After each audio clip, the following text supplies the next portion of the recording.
2020 pada pukul 12 sama tiga doanya. Baik, siapa berdoa mulai. Bismillahirrahmanirrahim. Ibu ambil sendiri ya. Amerika, Sotimania, Ada Bu. Aimaluti, ada Bu Iframanda, ada Bu. Beres semua ya. Alhamdulillah.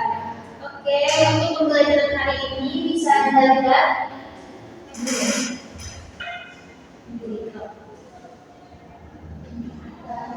Kemudian deh. Oke, semua ya. Ya, Bu. Untuk pembelajaran hari ini bisa Anda lihat ya. Oke, ini ada kesalahan sedikit di fokusnya.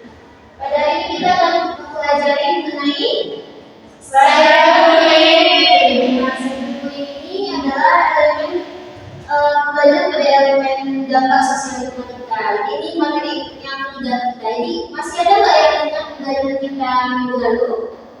Masih Bu. Kita minggu lalu sudah mempelajari media sosial ya. Kalau Anda semua masih ingat nggak pembelajarannya? Masih kan? Masih. Kita bukti ya apakah sudah bijak atau belum menggunakan media sosialnya. Oke. Nah, cyberbullying ini kan tahu nggak artinya? Belum tahu. Di sini Bu ada satu kasus. Bayangkan seorang siswa bernama Budi yang awalnya senang sekali masuk bercak kelas, tetapi lama-lama ia mulai dijadikan bahan lawakan. Semua komentar seperti otaknya gimana sih, atau nggak bisa ikut lomba deh, malu-maluin. Lalu komentar-komentar lain pun bermunculan, sebagian menertawakan dan sebagian lagi pun diam saja. Jadi kalau Anda yang menjadi Budi, apa yang akan Anda rasakan? Sakit hati Bu. Iya. Nah, jadi hari ini kita akan bahas kenapa hal seperti ini termasuk cyberbullying dan kenapa kita harus mencegahnya. Nah, dari kasus ini, Anda bisa mengerti nggak apa itu cyberbullying sebenarnya? Mengerti Bu, apa? Yaitu membuli orang. Ya, nah, bedanya ya cyberbullying ini merupakan pemberian melalui digital. Oke, kita lanjut ke slide berikutnya. Itu tujuan pembelajaran kita pada hari ini. Yang pertama itu studi mampu menjelaskan pengertian cyberbullying. Yang kedua, studi mampu mengidentifikasi faktor penyebab cyberbullying. Dan yang ketiga, studi mampu mengidentifikasi karakteristik dan bahaya cyberbullying. Nah, kita lanjut. Jadi itu sudah dibahas kasus satu-satu. Jadi dapat kita beri penjelasan bahwa cyberbullying itu adalah keuntungan yang dilakukan melalui teknologi digital seperti media sosial, phone chatting, permainan daring, dan ponsel, melalui sifat berulang dan kemudian untuk menakut-nakuti orang atau mempermalukan korban. Jadi cyberbullying ini merupakan perilaku yang buruk. Selanjutnya kita akan bahas tentang fenomena cyberbullying. Pertama itu cyberbullying mengandung sisi psikologi korban melalui serangan verbal di media sosial seperti Facebook, Instagram, TikTok, dan Twitter. Kedua itu perilaku seringkali beraksi secara berkelompok dan merupakan tekanan yang dirasakan korban. Yang ketiga, kasus ini dapat menimpa siapa saja tanpa memandang usia atau latar belakang. Yang keempat, yaitu penggunaan akses internet turut meningkatkan resiko terjadinya cyberbullying. Nah, selanjutnya kita masuk ke bullying dan cyberbullying. Jadi dua hal ini merupakan dua hal yang berbeda, namun sama ya. Karena ini sama-sama hubungan. Jadi bullying itu adalah hubungan berhadapan dengan korbannya secara langsung atau face to face. Sedangkan cyberbullying ini tentu tidak berhadapan langsung. Jadi tentu bisa melakukannya setiap saat, dimanapun kapanpun. Bullying ini dapat menciptakan pertahanan dan dapat melarikan diri, sedangkan cyberbullying sulit untuk melarikan diri. Kemudian bullying itu untuk tanpa identifikasi, sedangkan cyberbullying ini anonim ya dan sulit untuk diidentifikasi. Selanjutnya bullying itu terbatas pada lokasi tertentu, sedangkan cyberbullying ini tidak terbatas pada lokasi tertentu.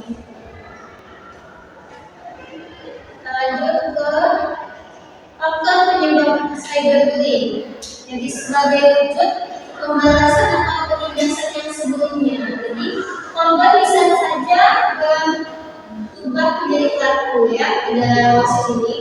Dan yang kedua itu untuk mencari kesadaran dan panggung. Jadi dia merasa untuk seseorang itu kayak hal yang sangat membanggakan ya. Ketiga, ada dipicu rasa iri pada orang lain yang menjadikan target cyberbullying. Yang keempat, cyberbullying memiliki kepribadian penuh sebagai cara untuk menyatakan perasaan senang untuk menyakiti korbannya.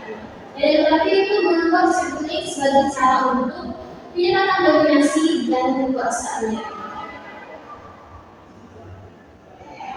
Kita lanjut ke materi berikutnya, yaitu bentuk-bentuk cyberbullying.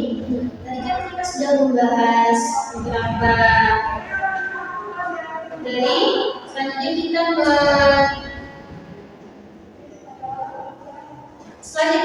masuk ke bentuk-bentuk cyberbullying. Nah, cyberbullying ini memiliki bentuk-bentuknya ada 7 buah. Yang pertama itu framing, mengirim pesan teks dengan kata-kata kasar dan frontal.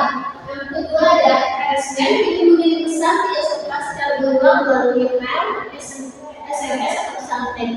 Kalau ini mungkin sudah sering terjadi ya. Yang ketiga dari kita share itu menyebabkan keterikatan seseorang di internet dan merusak reputasi.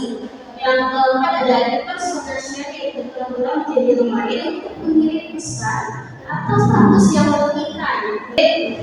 Oke, selanjutnya kita masuk ke bentuk-bentuk cyberbullying. Nah, cyberbullying ini ada 7 bentuk ya. Yang pertama itu ada framing, itu mengirim pesan teks dengan kata-kata kasar dan frontal. Yang kedua ada harassment, itu mengirim pesan tidak sopan secara berulang melalui email, SMS atau pesan. Yang ketiga ada denigrasi, yaitu menyebarkan kebutuhan seseorang di internet untuk merusak reputasi. Yang keempat ada impersonation, yaitu pura-pura menjadi orang lain untuk mengirim pesan atau status yang merugikan.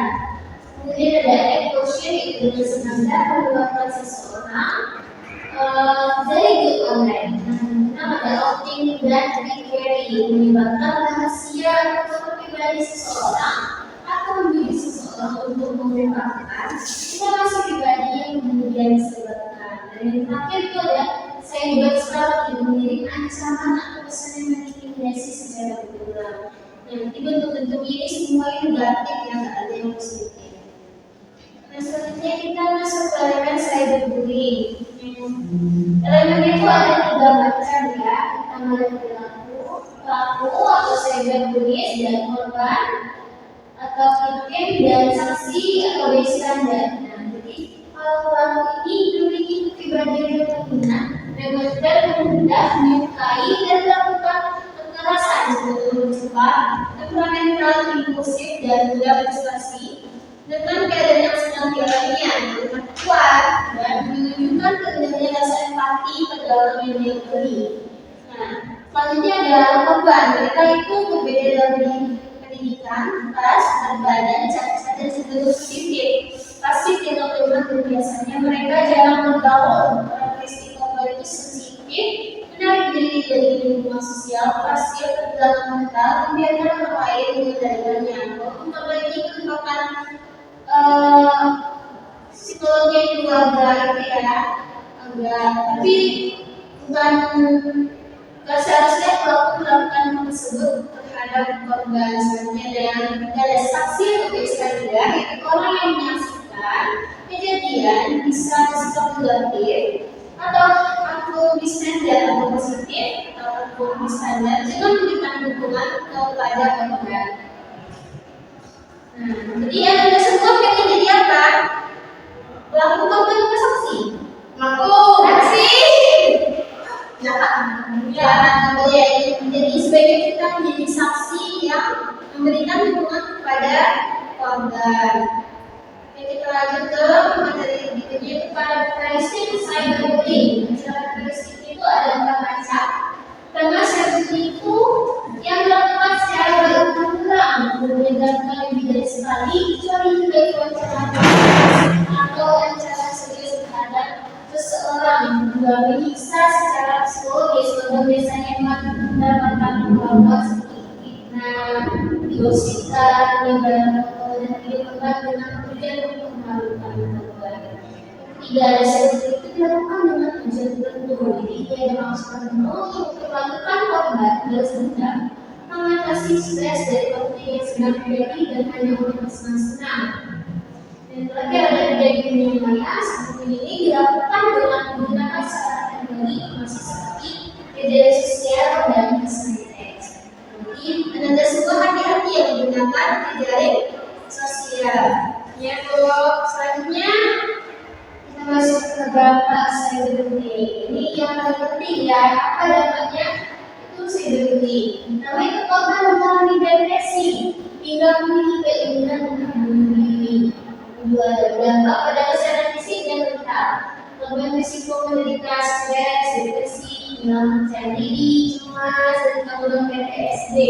Dan hal ini akan berdampak pada simulasi sistem kekebalan tubuh yang menjadi terganggu. Nah, terapi itu adalah korban diciptakan dari lingkungan pergaulan sehingga berpotensi penyakit diri dari lingkungan sosial. Nah, di sini gua ada beberapa komentar jahat dan komentar baik. Yang pertama itu ada komentar, ih cewek amat contohnya gak punya rasa dulu. Ini komentar jahat ya. Yang jadi sebaiknya kita tidak berkomentar seperti ini. Selanjutnya ada, meski kami selakti banget nanti dia. Ini adalah komentar yang baik. Jadi sebaiknya kita berkomentar di jejaring sosial seperti ini. Ketiga, dan jelek dihina masih aja eksis, tak tahu malu. Jangan sekali ya yang begini ya. Lanjut, umumnya kamu dapat gak akan buat malu-maluin. Nah, ini juga komentar jahat. Selanjutnya buat komentar videonya berbahagia ya. Ini adalah komentar yang baik yang dapat mensupport seseorang. Ya, selanjutnya pede banget tapi padahal tidak ada yang mempunyai juga. Dari komentar buruk yang dapat mengganggu percaya diri seseorang. Selanjutnya aku suka ditonton dan bagus sekali hasilnya. Ini adalah komentar baik. Jadi Anda semua sudah bisa kan membedakan bagaimana komentar jahat dan komentar baik? Bisa dong. Oke. Nah, itulah materi kita pada hari ini. Ibu akan memberikan Anda latihan untuk PPD. Nah, di sini latihan tersebut untuk memberi Anda bagian Anda menjadi 3 kelompok yang masing-masing itu satu kelompok itu 4 orang. Nah, di sini kita akan belajar PPD itu menggunakan media SKM kelompok edukasi atau dengan studi kasus akun budi yang dibaca. Nah, nanti Anda semua sampai di sini dulu paham ya apa maksud dari latihan tugas sambil bermain ini. Belum ya. Nah, di sini gua ada 3 lembar kerja sekali ini yang akan diberikan masing-masing.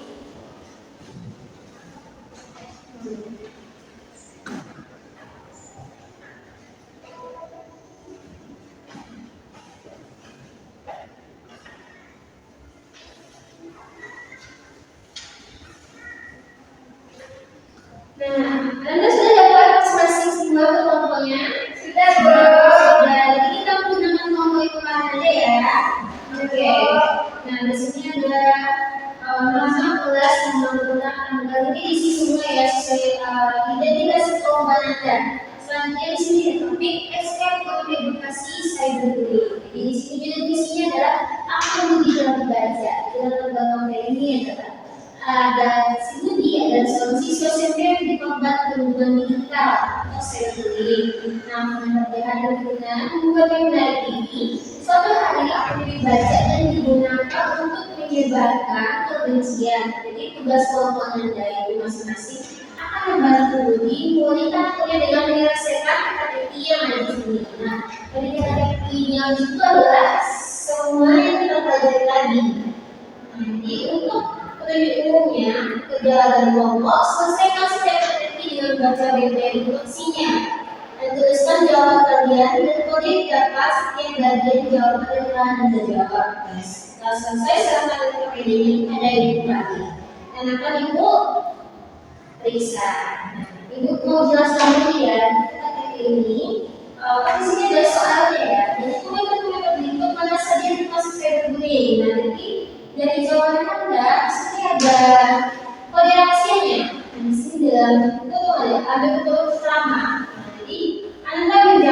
metodenya itu berdasarkan jawaban dari buku pertama. Ngerti?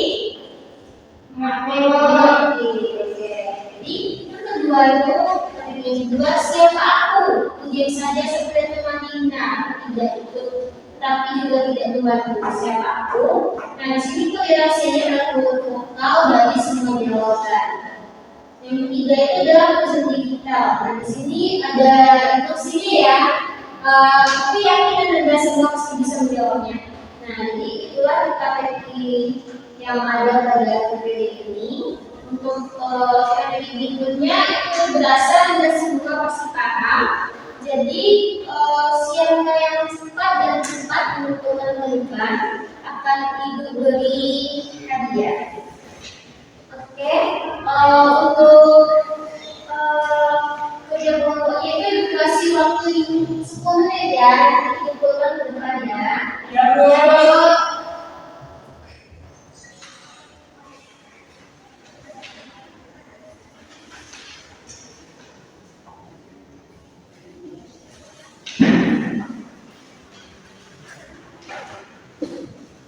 Masih kegiatan kan? Masih.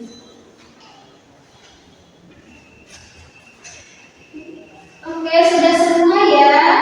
Sudah, Bu.